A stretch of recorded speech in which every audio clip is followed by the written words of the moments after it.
Se eu for querer gravar vídeo muito bonitinho, muito bem pensado pra esse canal, eu descobri que não vai sair vídeo nunca, né? Eu anotei umas 10 coisas que eu preciso falar e a gente vai fazer, tipo, 10 vídeos em um, saca? Só umas 10 que vem na minha cabeça porque, cara, eu quero tirar elas, eu quero botar elas no canal pra eu assistir no futuro. Bom, esse canal eu faço o que eu quiser, né? É, eu acho que essas ideias, todas elas são um pouco interessantes, né? Mas nenhuma delas cabe um vídeo inteiro. Então, quando eu tentava pensar num vídeo inteiro pra fazer, era tipo, pô, o vídeo ia durar 1 minuto, então não fazia muito sentido. Aí eu juntei tudo pra fazer um videozão sobre o que eu tô pensando, sobre como tá a minha vida agora, pra, enfim, a gente ter essa conversa aqui de um lado, né, em que eu converso e você escuta e de repente você comenta algo. É isso. Vamos lá. A primeira coisa que eu preciso falar, eu acho que tá bem evidente nesse primeiro minuto de vídeo que eu tô doente. Eu peguei uma gripe forte e, bom, isso não é um conselho de saúde, tá? É o contrário, na verdade. Não é pra você fazer isso. Mas eu percebi na minha vida, assim, habitando dentro do meu corpo, que algo que funciona pra curar ressaca é fazer exercício físico o mais rápido possível. Tipo assim que eu conseguir me levantar da cama pra fazer algum tipo de exercício físico, certo? Eu faço exercício, eu volto, eu descanso, eu fico bem. E magicamente funciona. Aí, em algum momento, eu percebi que, pô, quando eu ficava doente, eu demorava muito pra me recuperar. Porque assim, se eu passar 4 dias sem fazer exercício, que é mais ou menos o tempo que demora uma doença aí, eu já fico me sentindo meio mal naturalmente, saca? Então você fica doente, você fica 4 dias sem fazer exercício. Quando você de fato se recupera da doença, pelo menos no meu caso, eu não me recupero bem. Eu me recupero ainda devendo um exercício, porque eu tenho problemas de sono, né? Eu durmo muito mal. Sério, é assim, fui agraciado com uma saúde excelente, fui agraciado com várias coisas fantásticas na minha vida. O sono não é uma delas, tá? Você pode comentar aí literalmente qualquer dica de sono que existe no planeta Terra, eu já testei todas elas. Todas elas, desde que eu tenho 13 anos, eu testei todas as coisas, tá? O que funciona é óbvio, né? Você sabe que funciona pra dormir e o óbvio ajuda, mas não vai resolver, tá? Tem dias que eu vou ficar, tipo, 4 horas deitado na cama sem conseguir dormir. Acontece, e não tem nada que eu possa fazer com relação a isso, tá? Se eu correr uma maratona, isso ainda pode acontecer. Enfim, onde é que eu tava, né? Tá. E aí, esse problema de dormir mal, junto com doença, faz com que eu demore um tempo pra me recuperar de doença. Ou seja, o que eu fiz hoje? Eu fui na academia e eu fiz um treino na medida do possível de 2 horas. Eu fiz 2 horas de treino estando doente, nessa condição que você tá me vendo agora.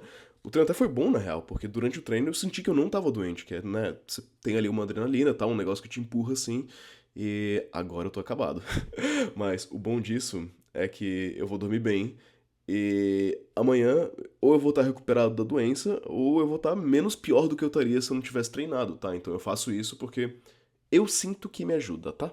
Não é uma. A ciência provavelmente discorda de mim, mas a ciência não habita no meu corpo. Quem habita sou eu e como eu mando, eu sinto que me ajuda. Vamos lá. O cenário tá diferente, e está diferente porque eu tô no Brasil. Eu vim no Brasil pra um casamento em específico e pra uns eventos e, enfim, porque eu posso, minha vida me permite, eu tô aqui porque eu quero também, mas eu vim. O primeiro motivo que me fez vir foi porque eu tinha um casamento de um amigo próximo e eu não perderia isso por absolutamente nada. E, cara, isso é engraçado, né? Quando você, tipo assim, sai do país, você faz umas, pelo menos eu fiz, umas promessas pra mim mesmo. Uma dessas promessas foi que eu não perderia esse tipo de evento por nada, saca? Tipo, pô, você não vai sair do país pra ser um ferrado lá fora, né? Não faz sentido. Você vai sair pra ter condições boas. Se a condição boa não me permite ir no casamento de um amigo próximo, pô, é melhor nem ir. É melhor ficar aqui mesmo. Enfim, saí. Voltei pra esse casamento, foi excelente, valeu muito a pena. E, cara, pra esse tipo de coisa, vale a pena dar a volta ao mundo 3 vezes, saca? Pra, tipo, não perder esse tipo de momento, porque o, o, o jeito como a gente percebe as coisas indo pra frente, né, no futuro, no presente e no futuro, é diferente de como a gente percebe elas já tendo passado, enfim, já tendo vivido elas. Porque quando você tá indo, fazendo algo no futuro, você tenta uma, você tenta viver de um modo que seja homogeneamente agradável, certo? Você tenta viver de uma maneira que todos os dias sejam assim, legais, agradáveis, que tenham bons momentos, mas não é assim que a nossa memória funciona. A nossa memória, ela não mensura quantidade de eventos legais, ela mensura, tipo, a memória não é um vídeo, a memória é uma foto. A memória é uma foto de picos, de grandes momentos, de momentos grandiosos. A história é assim também, né? Quando você lê sobre a história, muito se fala de alguns momentos gloriosos que duraram pouquíssimo tempo. Tipo, a proclamação da República, a queda da Bastilha, saca? Esses momentos gloriosos que duram uma única noite. Um casamento é um momento glorioso que dura uma única noite, e, embora seja um evento que dura umas 12 horas, ele vai ocupar um espaço na sua memória para sempre. Você vai se lembrar, você vai reviver esse evento por muito mais tempo do que você de fato viveu ele. Tá? Você vive um evento grandioso por 12 horas, só que você vai reviver ele por 100, por 200 horas, ao se lembrar, ao conversar com seus amigos das histórias e tal, né? Então, tem um conceito que é dividendos da memória. Né? Qual que é essa ideia?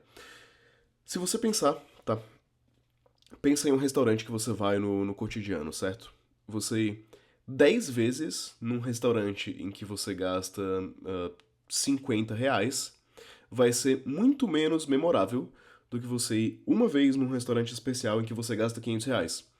É a mesma quantidade de dinheiro, é muito menos comida, é muito menos custo-benefício, na verdade, mas esse um restaurante, que foi uma experiência que se sobressaltou muito contra as outras, vai ser muito, muito, muito mais memorável.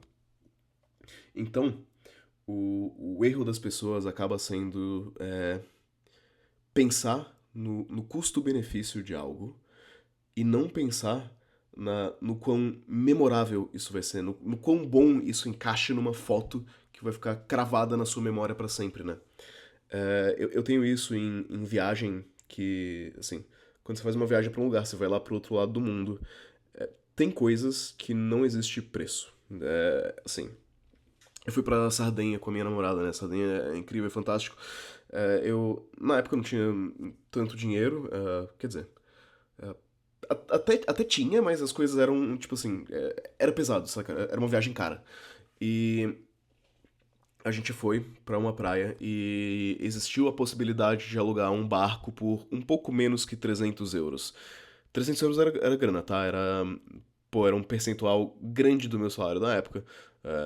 Não sei se faria falta ou não, mas assim, pra você pagar uma tarde de um barquinho mequetrefe, pô, é caro. É caro você gastar R$ 2.000 em uma única tarde. E o meu pensamento foi justamente esse, né? Foi o pensamento de, cara, isso é tão memorável, mas tão memorável que eu vou estar daqui, pô, 2 anos lembrando disso. E dito e feito, passaram-se 2 anos, eu tô aqui lembrando disso, eu tô aqui contando essa história, né?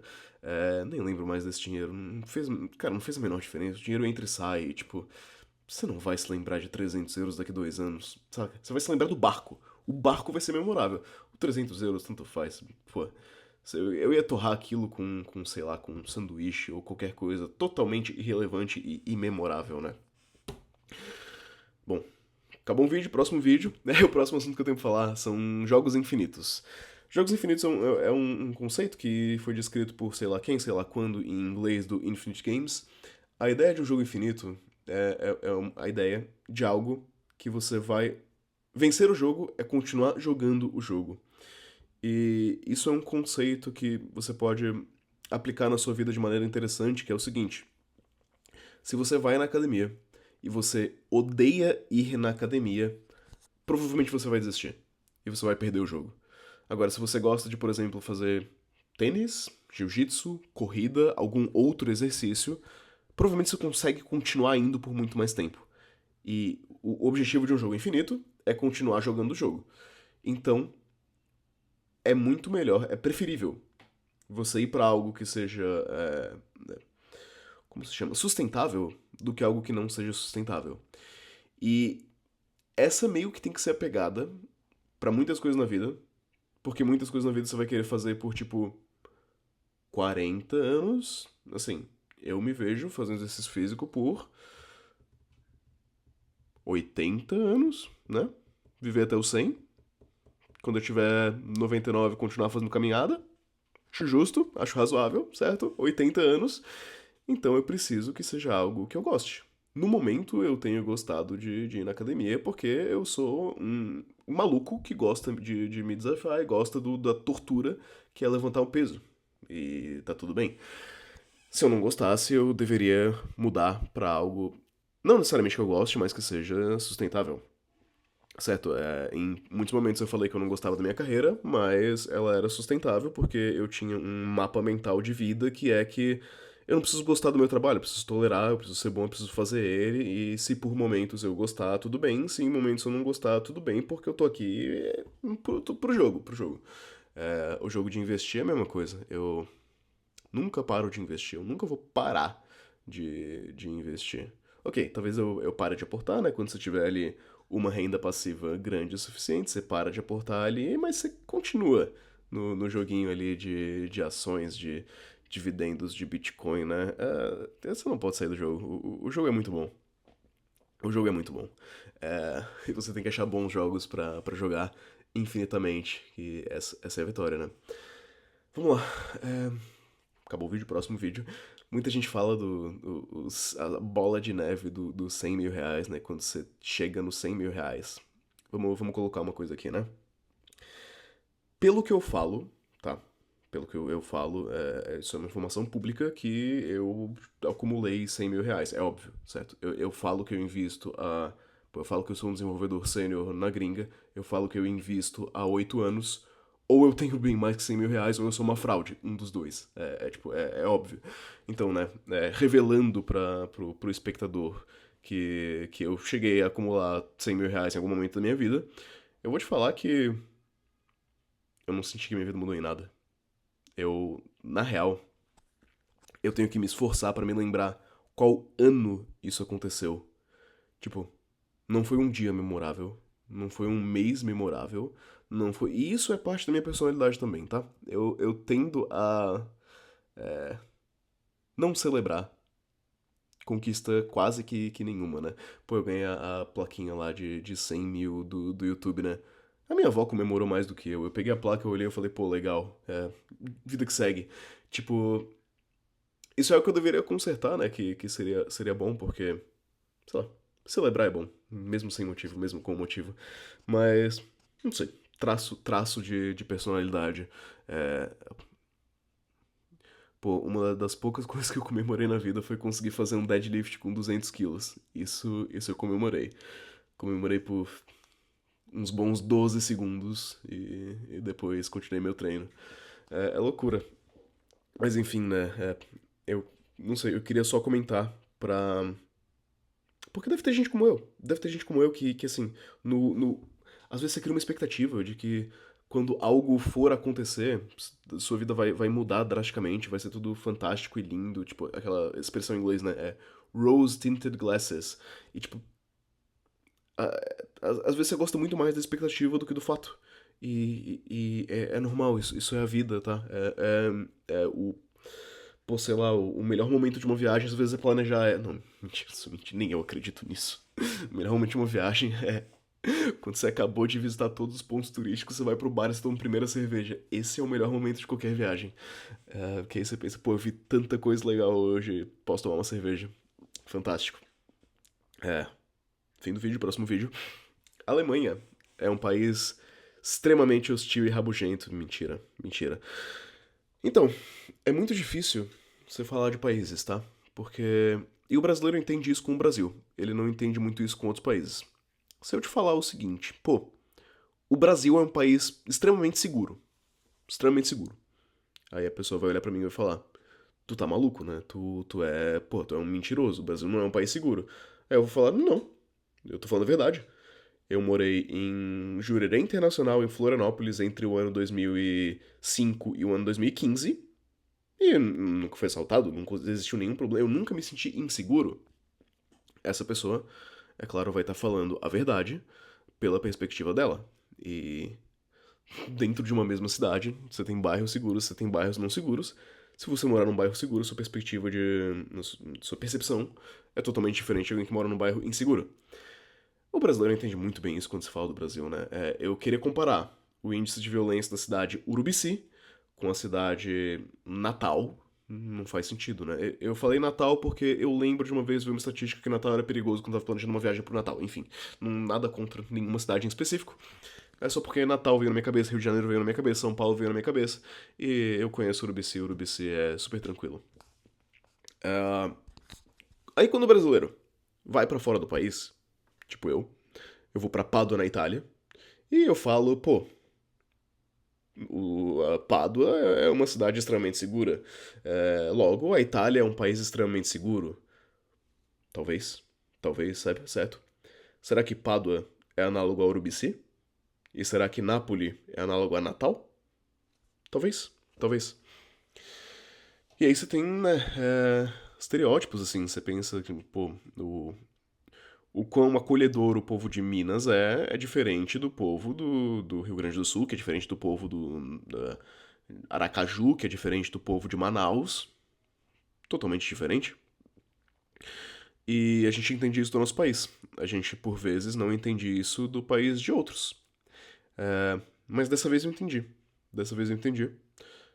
Eu vou falar um pouco da cidade de Tübingen, na Alemanha, na região de Baden-Württemberg, que eu não sei pronunciar. E a cidade de Tübingen, na Alemanha, foi a cidade que eu conheci os alemães mais amigáveis do planeta Terra. E que, na verdade, não os alemães, né? As pessoas mais dispostas a ajudar do planeta Terra. A minha primeira interação no país foi alguém me ajudando a colocar as bicicletas no trem. A minha segunda interação no país foi uma menina que me ajudou a carregar malas pra minha casa, porque quando eu tava entrando no ônibus com tipo 5 malas, enfim, ela começou a conversar comigo em português, porque ela era uma alemã que falava português. E ela percebeu que eu era vizinho dela e ela me ajudou a carregar 4 malas pra minha casa. Essa foi a segunda interação com alguém no país. Foi a prefeitura que mais me tratou bem no planeta e foi o povo disparado, disparado, disparado, disparado, o povo mais acolhedor que eu conheci. Mais do que os italianos que eu conheci, mais do que os portugueses que eu conheci, mais do que os espanhóis que eu conheci. Pô, já passei no agregado alguns meses em Portugal, passei 2 anos em Pádua, na Itália. Nenhuma cidade foi tão amigável comigo quanto Tübingen, na Alemanha. E essa é a minha experiência. A experiência de outras pessoas pode ser diferente, mas. Cara. É bizarro, né? Você ouve, pô, o alemão ele é rabugento, o alemão ele é grosso, o alemão ele é frio. Pô, lá não foi comigo, né? De repente eu tô em Jurerê Internacional da Alemanha. De repente eu vivi em Jurerê. Não sei. Pode ser que eu tenha vivido em Jurerê Internacional da Alemanha. Mas é sempre bom se lembrar isso, né? Que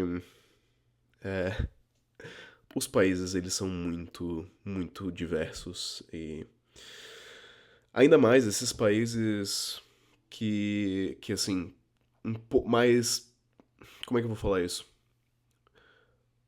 Países mais antigos que o Brasil, com coisas mais velhas, com uma cultura mais velha que o Brasil, né? Porque, lógico, o Brasil é um país milenar, só que assim, em 1500 teve um reset, porque eles aniquilaram todo mundo, e meio que o país, tipo, recomeça dali, saca?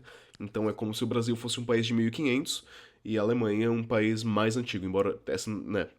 Se você for olhar, o Brasil foi fundado antes da Alemanha. Enfim, esses países mais antigos têm uma diversidade muito grande que a gente às vezes não aprecia por estar no Brasil. Ah, acabou o vídeo? Acabou o vídeo. Dividendos de memória agora, né? Já tocamos nesse assunto, vamos voltar pra esse assunto. Uma das coisas mais legais que eu fiz na Alemanha foi acampar na Floresta Negra. Não custou absolutamente nada.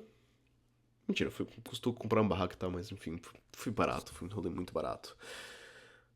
E isso é pra lembrar, né, que, cara, dinheiro é uma coisa engraçada. A, a utilidade dele decai muito rápido quando você ganha alguma quantidade de dinheiro. Tipo, tem aqueles estudos, né, que demonstram que até certo patamar de dinheiro sua felicidade vai crescendo e em algum momento só para. E isso é muito real.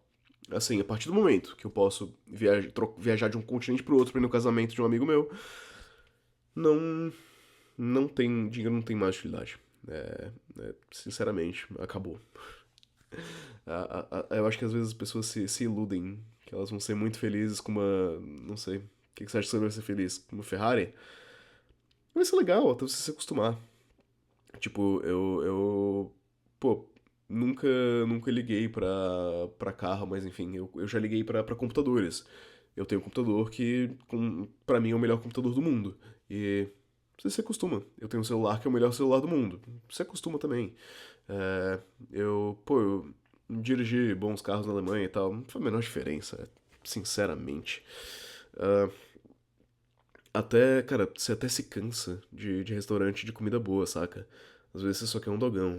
Pô, melhor comida, não sei de vocês, né? Mas melhor comida é comida da minha mãe, foda-se. Tipo, ah, é, a utilidade do dinheiro ela decai muito rápido, né? A gente tá falando aqui de dividendos da memória. Uma das memórias mais memoráveis que eu tenho da Alemanha é de acampar na floresta, de comer salsicha que eu fiz na fogueira com a minha namorada, na floresta. É isso. É muito mais memorável do que qualquer restaurante que eu já fui na vida. Muito mais memorável do que qualquer coisa cara que eu já comprei na vida. É uma experiência muito melhor. E às vezes até experiências ruins, elas têm memórias boas.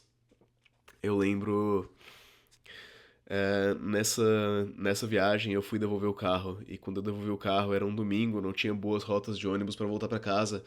Eu tava assim miserável de cansado de acampar e de carregar coisa de acampamento, de devolver o carro e eu tive que voltar pra casa. Foi uma caminhada de uma hora e pouco que eu fiz correndo. Eu não corro bem, mas eu fiz correndo. Tava chovendo, tava frio, eu tava miserável. Quando eu cheguei, eu tomei um banho, foi sensacional. E hoje em dia eu lembro dessa memória muito bem, muito bem. Gostei muito de ter feito isso. É que eu tenho um quê assim de, tipo, essas coisas que são meio surreais. Tipo assim, quando que você vai correr uma hora na chuva quando tá chovendo e tipo 8 graus de temperatura? Não, é raro, né? Não é um negócio que acontece. Tipo, a não ser que você de fato corra muito e tal, não é um negócio que acontece rotineiramente. Eu gosto desse desafio. Eu aprecio muito esses momentos surreais de tipo, sei lá, 4 da manhã você sai na rua e não tem ninguém, ou então correr na chuva quando tá extremamente frio, você chega em casa tremendo de frio. É. Não sei, cara, eu gosto de coisa diferente, sou estranho. Ah, que mais que a gente tinha pra gravar aqui? Eu tô olhando aqui, acho que eu falei de quase tudo. Né? Pô, uma memória legal que eu tenho também foi que a minha mãe, ela faz crossfit. E na época eu era muito rato de academia, né? Eu pensei, pô, deve ser muito fácil. Ela me levou pro crossfit, fiz o primeiro dia de crossfit com ela. Ela fez tudo super bem. Eu passei mal, eu vomitei, eu tive pressão baixa. É, foi algo. Uma experiência que nos ensina a ser humilde. Eu era. Daquele treino eu era a pessoa mais forte em termos de levantar peso. Tipo, factualmente falando, eu consegui levantar quase o dobro de todas as outras pessoas. Mas o cardio junto com o levantar peso do CrossFit fez eu passar mal. E isso foi uma experiência de humildade. É. Eu tava pensando aqui, porque eu li o livro do Gatsby, né? Eu falei sobre isso. Foi um livro que me marcou bastante porque a grande lição do livro de filosofia, do Grande Gatsby, que é um livro de filosofia assim como O Estrangeiro do Camus também é que é, a vida só vai pra frente, nunca vai pra trás. E a gente tenta futilmente reviver coisas do passado, que não vai. Tipo, só não funciona, só não funciona. Só vai pra frente. Você agradece pelo passado, mas a vida só não em uma direção, só vai pra frente, né? E nisso eu tava pensando no o que eu diria pra mim de alguns anos atrás, né? O que eu faria diferente se eu tivesse 18, 19, 20, 21, 22, 23 anos de idade. E, pô, sei lá, eu tava pensando isso porque eu li o livro e eu tava em Lisboa pegando um avião pra ir pro casamento do meu amigo no Rio Grande do Sul. E eu fiquei com isso na cabeça e eu fiquei pensando, tipo, cara, olha onde eu tô, olha o que eu tô fazendo. Pô, em time que tá ganhando não se mexe. Eu, real, não conseguiria ter a coragem de me mudar nada. A resposta do que eu diria pra eu mais jovem é nada. Nada. Eu não ia conversar. Tipo, assim, eu não quero trocar uma palavra comigo mais jovem que eu não quero tirar desse caminho, saca? Porque esse caminho. E eu comecei a pensar assim, pô, tem coisas que em teoria eu me arrependo? Tem. Eu jogava muito computador. Não foi tão produtivo. Eu podia ter jogado menos computador. Mas boa parte das amizades que eu fiz, inclusive dos meus melhores amigos, que eu fui no casamento dele, eu fiz jogando computador. Jogando jogos de computador. Se eu tivesse jogado menos, talvez eu não teria essa amizade tão forte. Eu não abro mão disso. Não abro mão. Pra quê? Pra que eu abriria mão disso?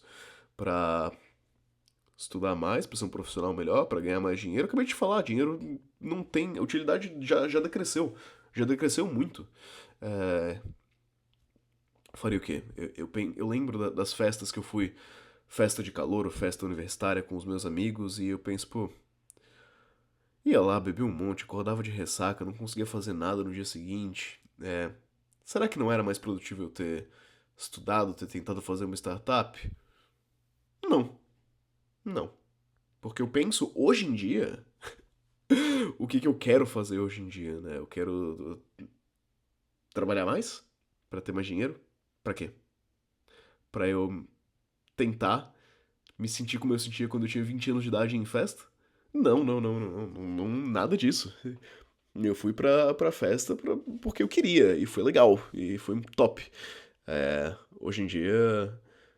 Hoje em dia eu nem me divirto mais tanto assim em festa. Foi algo da época. E como né, a vida só se move pra frente, eu aproveitei. Aproveitei. E eu penso, pô, de repente eu teria feito sentido estudar menos pra aproveitar mais o tempo com família e amigos. Talvez. Mas e se tudo desse errado por causa disso, né? Também não dá pra arriscar. Cada escolha que você faz é algo que você escolhe não fazer. E as coisas que eu fazia naquela época, né? Eu estudava, trabalhava, investia, guardava dinheiro, todas essas coisas me geraram muito bons frutos. Eu jogava bastante videogame e computador com os meus amigos. Eu. Que mais? Eu fazia exercício. Não tem nenhuma dessas coisas que eu queria fazer menos. E se não tem nenhuma dessas coisas que eu queria fazer menos, eu não posso cobrar de mim mesmo ter feito mais de alguma outra coisa. Porque se essas são as coisas que eu fazia, né? Eu querer fazer mais de algo significa que eu teria que fazer menos de alguma outra coisa. E hoje em dia, como as coisas deram, sei lá. Também não quero fingir que eu sou um grande trilionário de extremo sucesso, né? Mas enfim. As coisas já deram bem o suficiente que tô tranquilo. E como deu tudo certo, um time que tá ganhando não se mexe. Não tem nada, não tem nada, não tem nada pra mudar. E esses eram os tópicos que eu tinha. Esses eram os tópicos que eu tinha, né? Precisa de conclusão nesse vídeo? Acho que não, pô, deu quase meia hora, deu um podcastzinho aqui pra vocês, né? Então vamos falar um pouquinho mais, né? Eu tenho usado a gente tô aqui no Brasil por um tempinho, até o Frontin, pelo menos, em Floripa e tal. Quem for no Frontin tamo lá. Quem for no evento da UVP em Goiânia, tamo lá também. No meu tempo livre agora, além de sair com os meus amigos e fazer. Não tem uma boa tradução pra isso, tá? Mas a palavra é shenanigans em inglês. Além de sair com o pessoal e fazer isso, que. Pô. É cada coisa estúpida que a gente faz. É incrível, incrível, incrível, incrível. É incrível. O que eu tava falando? Ah, é. Não esqueci. Perdi o fio da meada. Eu tinha algo bom pra falar. Eu tinha algo bom pra falar, você vai ficar aqui comigo mais um segundo pra eu falar isso. Pausei, cortei, acabei de lembrar. Não era algo muito bom, né? Mas enfim. Eu descobri o meu Nintendo DS. E eu descobri Pokémon. E agora eu descobri uma comunidade online que faz um bagulho chamado Nuzlocke em Pokémon. Que é a maneira de transformar Pokémon numa planilha de Excel. Que você tem que fazer, tipo, porque. Não sei se você já jogou. Bom, se você já jogou Pokémon, você vai entender. Nas regras de Nuzlocke, você pode pegar só um Pokémon e uma rota. E se o Pokémon perder uma batalha e morrer, né? Faint, desmaiar, você tem que liberar ele, você tem que jogar ele fora. Então, torna o jogo. Ah, e você não pode passar do. Você não pode ter um nível mais alto que o nível do seu oponente no próximo ginásio. Então isso torna o jogo um jogo de estratégia absurdo. Que ele vira uma planilha. Porque você tem que começar a pensar como a IA pensaria durante a batalha, para você planejar o seu time. E ao planejar o seu time, né, é planejar o counter para cada um dos pokémons que a IA vai ter. E como você não pode passar do nível dela, né, você acaba tendo que trocar muito o time em cada ginásio pra conseguir vencer ele, enfim. É uma loucura, né? É bem legal. É bem legal pegar um jogo pra criança e transformar numa planilha de Excel. Adoro, fantástico.